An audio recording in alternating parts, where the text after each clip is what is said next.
Thank you for joining me today as we do a tutorial on container gardening. We're going to focus today on flowers, mainly annual flowers in containers, so you can also put vegetables in your containers, you can put shrubs in containers. There is no limit to what you can do with a patio container, and we're going to look at a couple different arrangements of flowers today in these containers.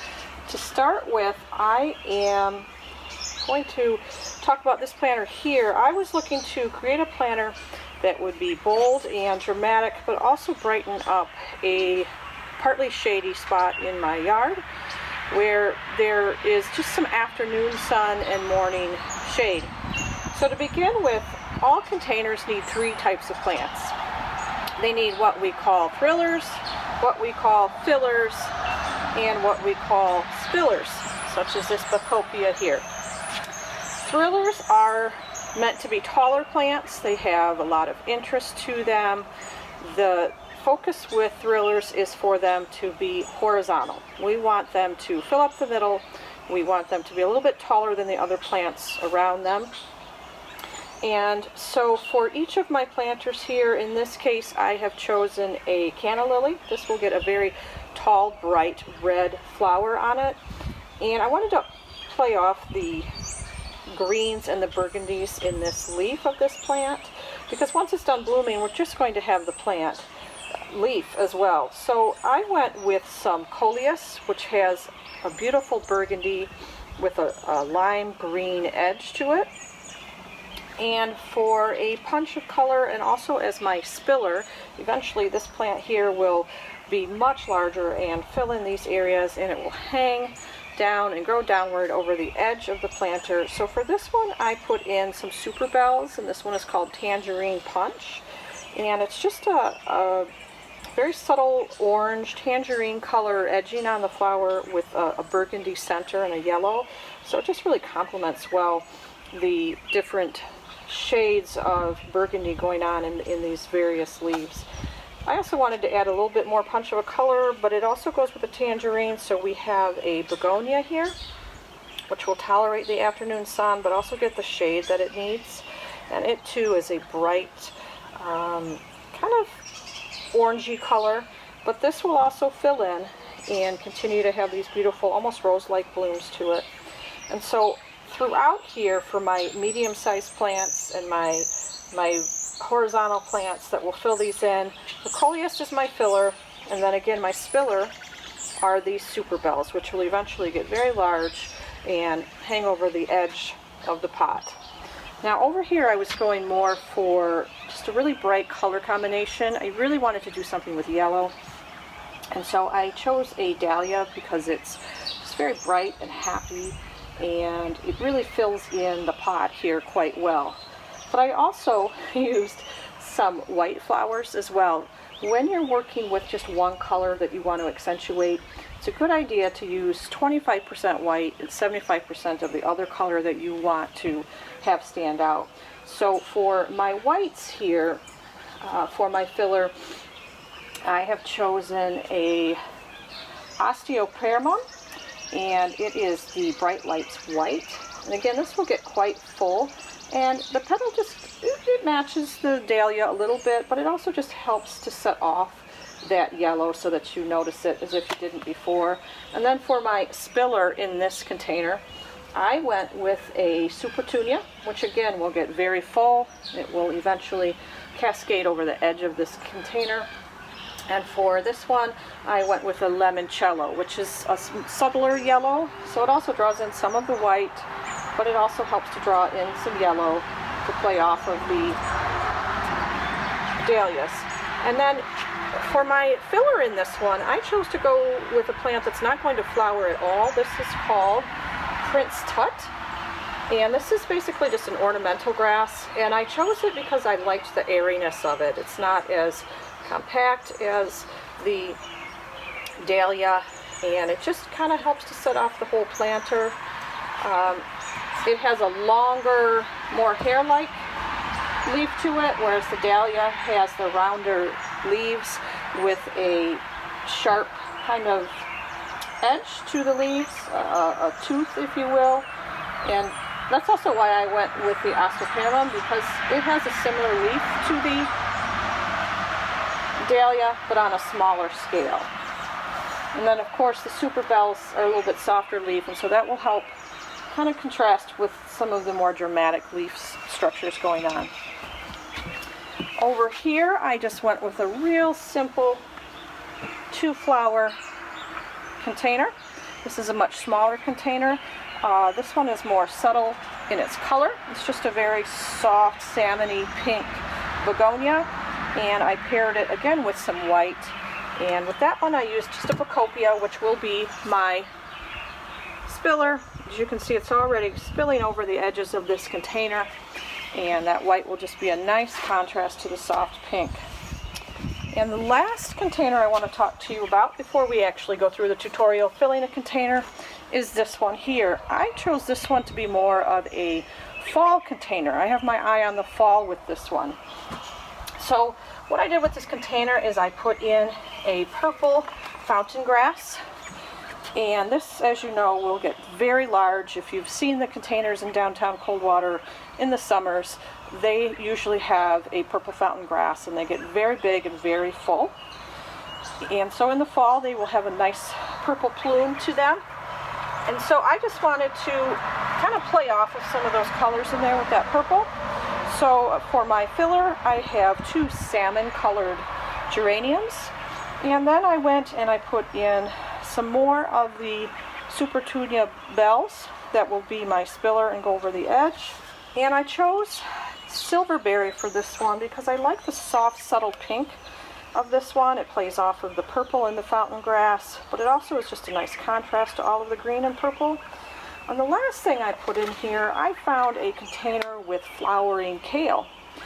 Now they're very small right now, but in the fall I have 3 of them, and I anticipate that in the fall they will have a head on them that will be about that big around, so that will just really fill in the space on those, and just take this container right into the fall. And if I want to in the fall, I can take out the geraniums and the super bells, and I can swap them out for some pansies or even some small sized mums.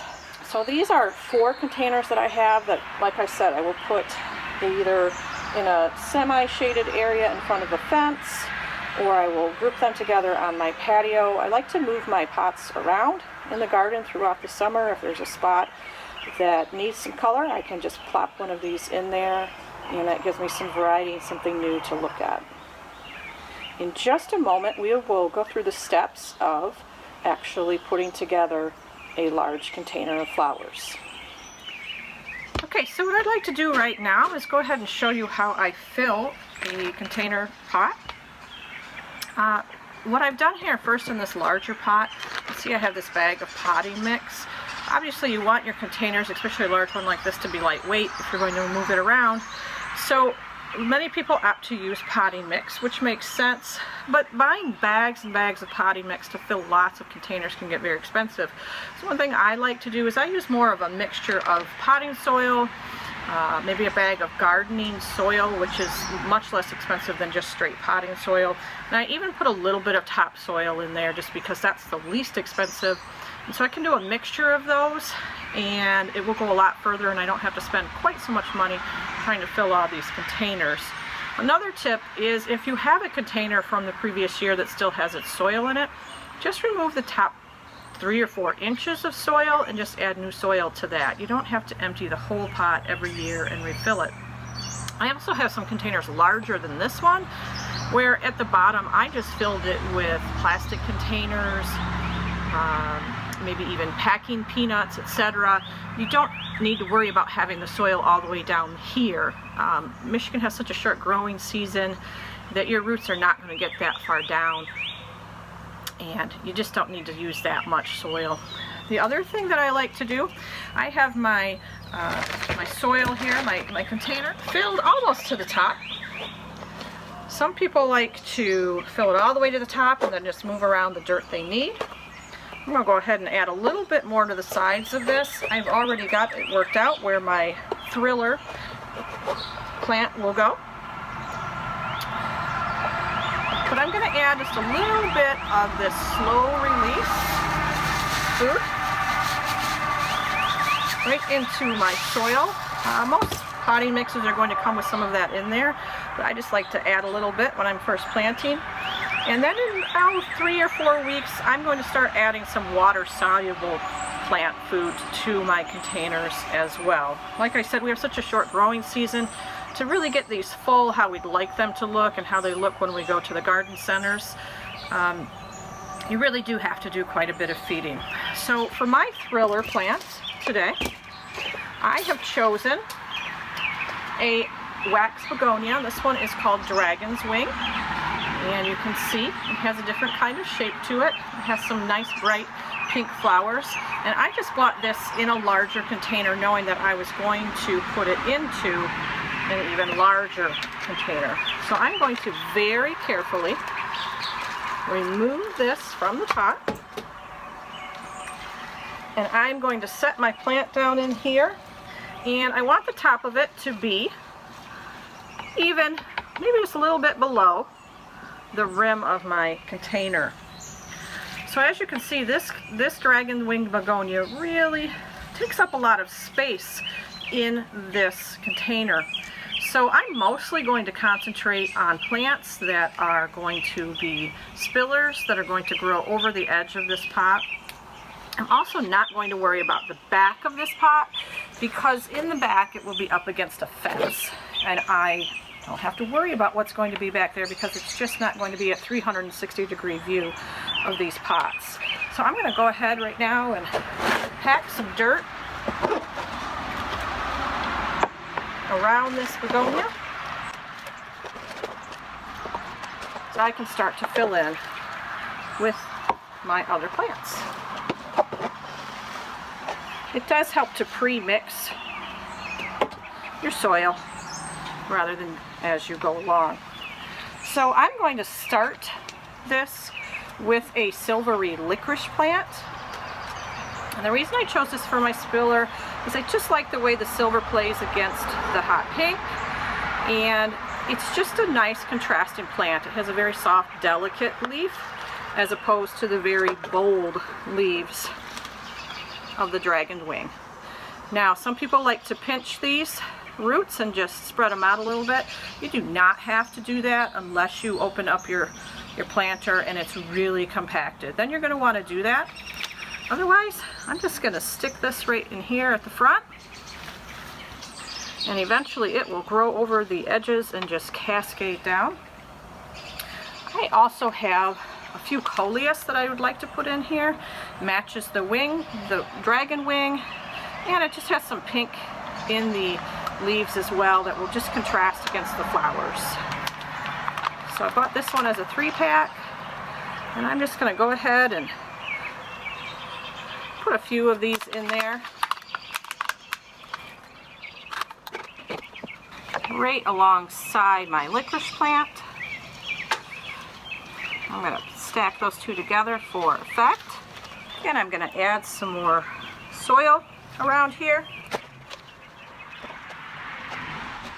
And then I've got another plant I'm going to add. This is a lobelia, and it will be kind of a filler, but it will also hang over the edge a bit. It will get very big and full. This particular variety of lobelia is called Bugatti, and it's just a kind of a very bluish purple color. And I'm going to fill these in on the side. Now, like this one is, the roots are a bit more compacted, so I am going to go ahead and loosen this one a bit with my fingers, just very gently. It's not going to hurt the plant at all. I'm going to move that one over a bit because it will get much larger and fill in this space. I'm going to go ahead and put one on the opposite side. Pack some more dirt in there. And the last plant I'm going to add is this neon yellow, not maybe neon, but kind of a limey yellow, yellowish green creeping Jenny. This is actually from a container garden I did a number of years ago. And what's nice about the creeping Jenny is you can in the fall take it and plant it in your garden and it will come back. But just be aware, it's just like the creeping Charlie that you get in your lawn that you don't want, you do need to keep an eye on this. If it's starting to spread into areas you don't want it, you need to dig it up and get rid of some of it. But this is one that I had, like I said, in a container a few years ago. It's in one of my front garden beds, and so I just dug up a little bit of it to put in this planter, because I like the contrast of that lemony yellow green color, and it will just again play off against that pink in the same way that the silver does in the licorice plant. So I'm just going to go ahead and tuck that in there, get some soil around its roots, and again, this one will definitely be a spiller. It will eventually just grow down the front of this plant and just be a nice contrast. If I am concerned about having a bit more at the back of this planter, I have more creeping Jenny I can add, I should say. And I can just put this at the back.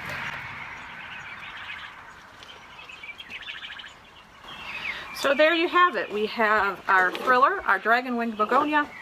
We have some fillers in this coleus that will grow and horizontally fill in some of these spaces. And then we have our spillers that will eventually grow and hang over the edge of this plant. Like I said, this is going to go into a shady spot in front of a fence where I have a lot of green shrubs that only get afternoon sun, and I just want to break up some of that green of all those shrubs. So I went with some kind of bold colors to just break up those shrubs and have a splash of color in my landscape bed. So I hope you enjoyed this tutorial on container gardening. I hope it inspires you to think about colors, bold colors, simple colors, warm colors, cool colors, and get out to your local garden center and get some plants. And don't be afraid to get started on container gardening. You can always swap a plant out if you don't like the way it's looking, and you can always swap them out in the fall and add some new plants to it as well. Thanks for joining us here at Branch District Library for this tutorial, and maybe come back in a month or two and we will show you how big some of these containers have gotten. Happy gardening!